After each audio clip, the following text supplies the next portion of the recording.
시청자 여러분 안녕하십니까? BOA 뉴스투데이 시작합니다. 최근 한국 정부가 미국과의 종전선언 논의에 상당한 조율이 끝났다며 진전 가능성을 시사했는데 한국을 방문한 미국 국무부 동아태 차관보는 종전선언 진전을 전망하기 어렵다고 말했고 미국 국무부는 비공개 외교 대화 내용은 공개하지 않겠다고 밝혔습니다. 미국의 전문가들은 종전선언 이전에 북한 재래식 병력을 후퇴시키고 북한의 핵과 미사일 개발을 중단시키는 등의 실질적인 조치가 있어야 한다고 조언했습니다. 첫 소식 함지하 기자가 보도합니다. 미국 국무부는 한국 정부가 추진하는 종전선언에 대한 미국과 한국의 협의 상황에 대해 언급을 자제했습니다. 국무부 대변인실 관계자는 12일 미국과 한국이 종전선언 문제에서 상당히 조율을 끝냈다고 말한 한국 정의용 외교부 장관의 발언에 대한 논평 요청에 비공개적인 외교적 대화의 세부 내용은 공개하지 않을 것이라고 밝혔습니다. 앞서 정의용 장관은 11일 한국 국회에서 미국도 종전선언의 필요성, 어떤 형식으로 어떤 내용으로 추진해야 하는지에 관해 우리 정부와 의견이 거의 일치한다면서 한미 간에 상당히 조율이 끝났다고 말했습니다. 다만 종전선언이 무난한 합의에 도달할 것으로 보느냐는 질문에는 그렇게까지 낙관적으로 보진 않는다면서 미국과 한국의 합의만으로 이뤄지는 건 아니라 종전선언이 쉽지 않을 것 같다고 말했습니다. 이런 가운데 한국을 방문한 데니얼 크리튼 브링크 국무부 동아태 담당 차관보는 12일 한국 연합뉴스와의 인터뷰에서 북한 문제를 언급하며 미북 대화 재개와 관련해 공은 북한의 코트에 있다고 생각한다며 북한의 답을 기다리고 있다고 말했습니다. 이어 종전선언에 대해서는 해당 문제의 진전을 전망하는 것은 어려운 일이라고 답했습니다. 또 종전선언이 비핵화 달성과 평화정착의 첫 번째 단계가 될 수 있다는데 미한 양국이 의견을 같이 하고 있느냐는 질문에 즉답을 하지 않고 동맹인 한국과의 협의가 긴밀하고 집중적이며 생산적으로 이뤄지고 있다면서 미국은 한국이 제시하는 어떤 사안에 대해서도 언제나 진지하게 검토할 것이라고 강조했습니다. 이와 관련해 앤드류어 브루킹스 연구소 한국 석좌는 12일 BOA 한국어 서비스의 워싱턴 톡 프로그램에 출연해 현재 미국과 한국 두 나라에는 하나의 구체적인 전술적 방안인 종전선언보다도 동맹관계와 북한 비핵화와 같은 더 논의가 이뤄져야 할 사안이 많다고 지적했습니다. 그러면서 종전선언을 위한 전제 조건으로 재래식 병력의 감축 외에도 비핵화에 대한 북한의 실질적인 움직임을 꼽았습니다. The South Korean and the U.S. government need to know whether and how North Korea will respond to this declaration. It makes little sense to declare the end of war if Pyongyang continues to expand its nuclear program or fire missiles. 한미연합사 작전 참모 출신인 데이비드 맥스웰 미국 민주주의 수호재단 선임연구원도 종전선언에 앞서 한국을 향한 북한의 실질적 군사 위협이 줄어들어야 한다고 지적했습니다. 방어를 목적으로 한 한국군과 달리 북한의 태세는 여전히 공격이며 이런 문제가 해결되지 않는 상태에서의 종전선언은 무의미하다는 겁니다.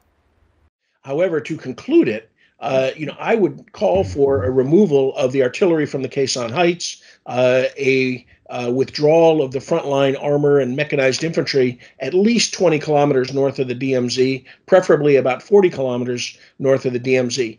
We have to understand that North Korean forces are postured for offensive operations. South Korean forces are postured for the defense. And so there's very different military calculus here.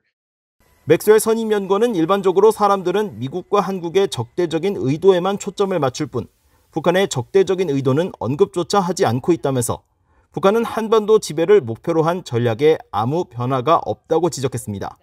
BOA 뉴스 함지하입니다. 미국이 이스라엘의 방어용 무기인 아이언돔 2기를 구매한 것으로 알려졌습니다. 미국 내 전문가들은 아이언돔의 한반도 배치 가능성에 대해 북한이 보유한 대량 무기에 대한 효과적인 대처보다 제한된 지역 방어에 적합할 것이라고 지적했습니다. 박동정 기자가 전해드립니다. 미국 유력 일간지 월스트리트 저널은 미국이 3억 7,300만 달러 상당의 이스라엘산 아이언돔 2기를 구매했다고 최근 보도했습니다. 이어 미국은 괌을 겨냥한 중국의 미사일 등 공격에 대비해 아이언돔 1기를 최근 배치해 시험 운용 중이며 나머지 1기는 미 본토에 보관하고 있다고 전했습니다.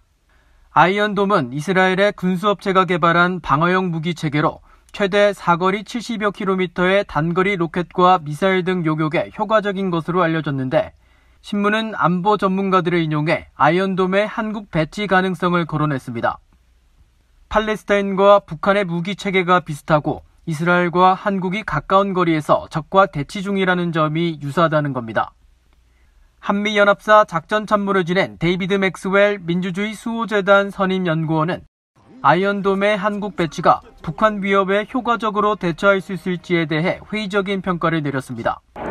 이스라엘이 아이언돔을 이용해 팔레스타인 내 로켓과 박격포 등 수천 개의 미사일을 격추했다고는 하지만 북한의 광범위한 무기력은 팔레스타인보다 뛰어나기 때문에 아이언돔으로 모두 방어하기에는 역부족이라는 겁니다.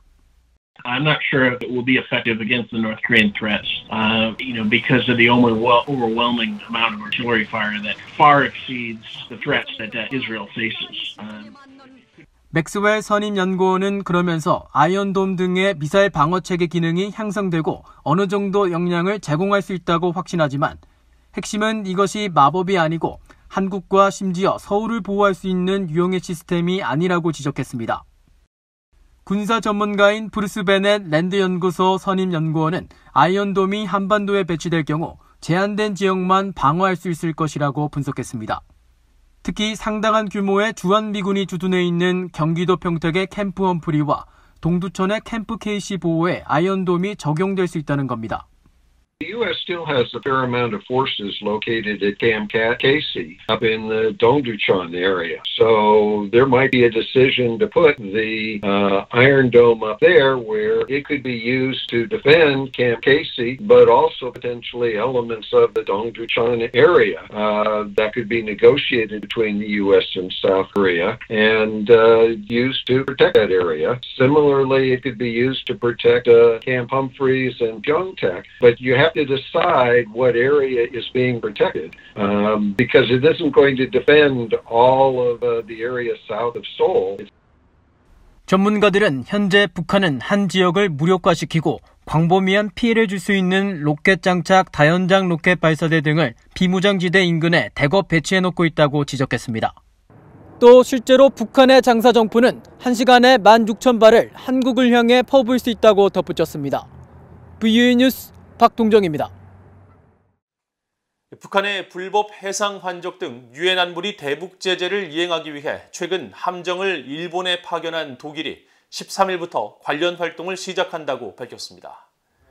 독일 외교부와 국방부는 12일 보도자료를 통해 독일 해군 프리깃 호위함인 바이에른호가 13일부터 4주 동안 한반도 일대에서 첫 대북 제재 회피 해상 감시 활동에 참여할 것이라며 유엔 안보리 대북 제재 목적에 따라 이번 활동은 북한의 대량 살상 무기와 탄도미사일 개발을 막기 위한 것이라고 강조했습니다.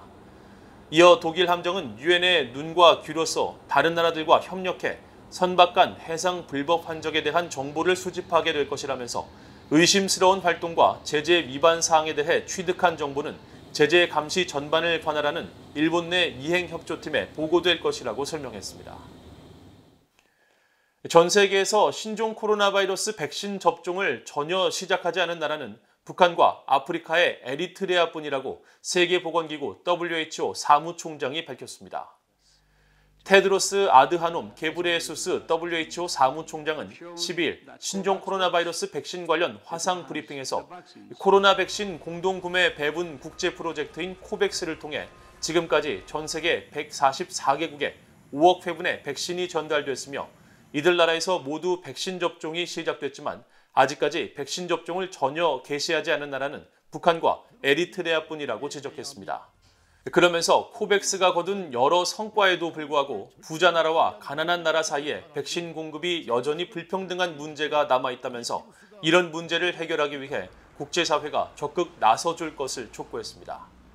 게브레예수스 사무총장은 이어 올해 말까지 모든 국가에서 인구의 40%가 코로나 백신을 접종할 수 있도록 하겠다는 WHO의 목표를 거듭 강조하면서 백신만으로 세계적 대유행을 종식할 수는 없지만 백신 불평등 문제를 해결하지 않고서는 코로나 바이러스의 대유행을 끝낼 수 없을 것이라며 각국에 협력을 당부했습니다.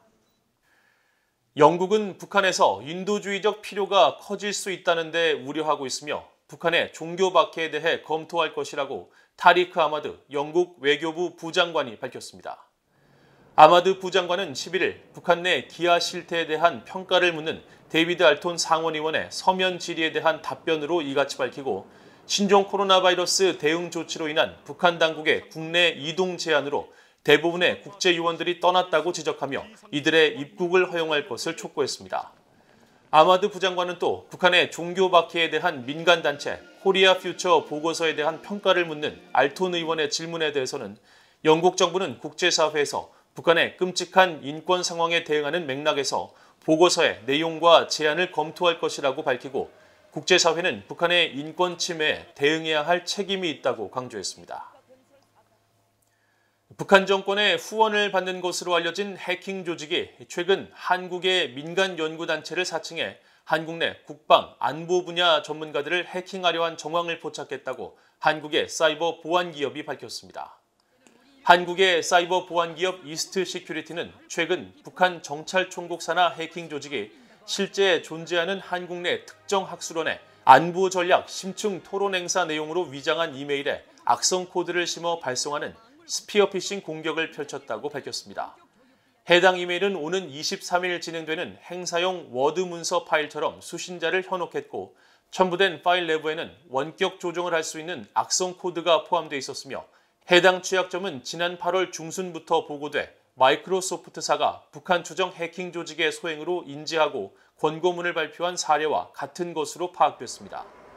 이스트 시큐리티 측은 이번 공격이 한국의 국방 안보 분야 전문가를 집중 겨냥한 이른바 페이크 스트라이커 지능형 위협 공격의 연장선으로 추정되며 공격 방법 등을 종합적으로 분석한 결과 북한 정찰총국과 연결된 해킹 조직의 소행으로 추정된다면서 관련 분야 관계자들의 주의를 당부했습니다. 이상으로 BOA 뉴스투데이를 모두 마칩니다. 시청해주신 여러분 고맙습니다.